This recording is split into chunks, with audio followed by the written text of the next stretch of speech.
खबर शामिल करते हैं शुजाबाद से। मलिक मोहम्मद असगर थईम के मुताबिक शुजाबाद सर्कल के तीनों थानों में मुख्तलिफ नौयत के मुकदमा दर्ज करके सर्कल के तीनों थानों के मंशात फरोशों के खिलाफ दबंग कार्रवाइयां जारी हैं। थानों में मुकदमा दर्ज, मुलजमान पाबंद सुलासुल कर दिए गए।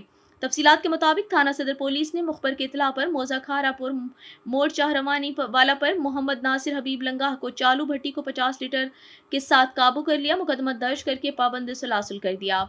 थाना सदर ने दूसरा मुकदमा दर्ज करते हुए थाना सदर पुलिस ने मुखबर की इतला पर कार्रवाई करते हुए मौजा लसूड़ी के रिहायशी गुलाम मुस्तफ़ा को 1100 ग्राम चर्स के साथ काबू कर लिया।